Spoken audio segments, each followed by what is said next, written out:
Selamat pagi rekan-rekan. Kita kembali memberikan update untuk harga gold untuk mapping gold. Seperti pada mapping kita sebelumnya, kita masih menunggu harga bergerak menuju area supply H4 untuk melakukan sell jika ada konfirmasi pada low time frame.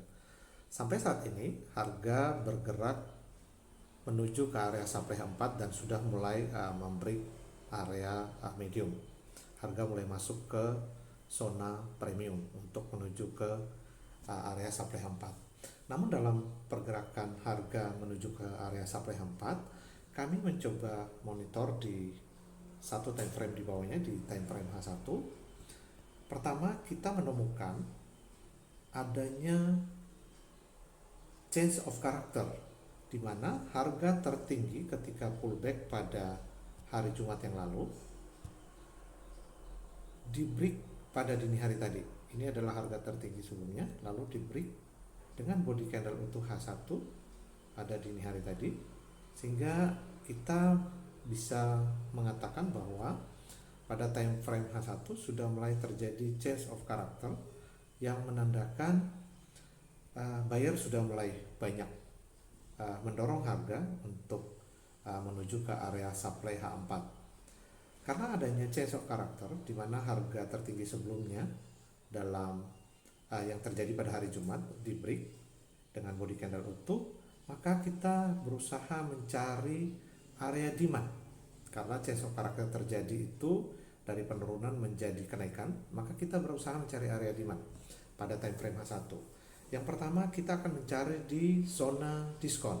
Zona diskon H4 berarti di bawah garis middle dan di atas garis low.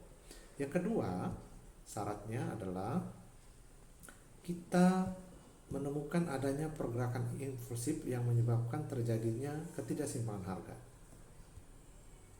Kita mencari di zona ini ya teman-teman. Pertama, di bawah garis medium di atas garis low, karena untuk area demand itu harus berada pada area diskon. Kita menemukan adanya imbalance di sini, ketidakseimbangan harga. Oke, kita coba tandain sebagai imbalance ya. Ini adalah imbalance.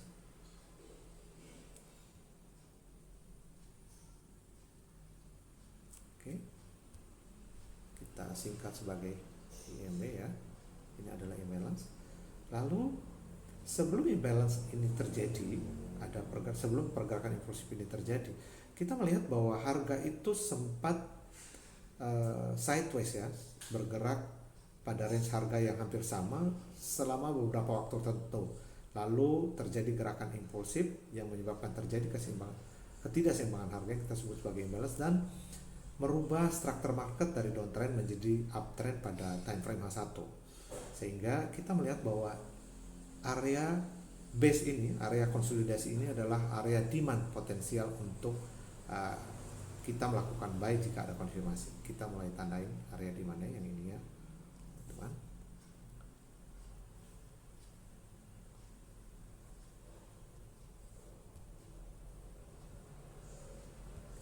Tandain sebagai area demand. Ini adalah area demand H1, di mana ini adalah base ya, kita menyebutnya sebagai base, di mana harga berkonsolidasi cukup lama di sini di area ini, lalu kita tandain sebagai demand H1, area konsolidasi cukup lama di sini, lalu terjadi kenaikan yang cukup signifikan menyebabkan ketidakseimbangan harga dan membreak harga tertinggi sebelumnya. Ini adalah area demand H1 ya rekan-rekan. Kita kembali ke time frame H4. Oke, sebelum ke time frame H4 saya ulangi kembali bahwa area demand H1 ini kenapa kita tandai sebagai area demand H1? Yang pertama, harga tertinggi yang dicapai pada time frame H1 di hari Jumat sudah di break dengan candle H1 utuh. Kita menyebutnya change of character. Kenapa? Karena dalam penurunan harga kembali naik membreak harga tertinggi sebelumnya. Yang kedua, kita akan mencari kita akan mencari area demand pada zona diskon di antara garis medium dan garis low. Dan yang ketiga, kita mencari adanya imbalance atau ketidakseimbangan harga Yang keempat, setelah kita menemukan imbalance, kita baru bisa menemukan area demand-nya, yaitu pada area konsolidasi time frame H1. Sehingga kita menemukan area demand H1 pada zona diskon time frame H4. Kita kembali ke time frame H4. Oke. Maka akan seperti ini ya, rekan-rekan yang muncul. Skenario yang mungkin terjadi, skenario pertama, jika harga terus naik masuk ke menyentuh ya atau masuk ke area supply H4, maka kita menunggu konfirmasi ke low time frame untuk melakukan sell dengan target paling realistis sedikit di area demand H1. Skenario kedua, jika harga kembali turun dan menyentuh atau masuk pada area demand H1, maka kita menunggu konfirmasi pada low time frame untuk melakukan buy, dan target paling realistis adalah sedikit di bawah area supply H4. Kira-kira seperti itu update mapping harga gold.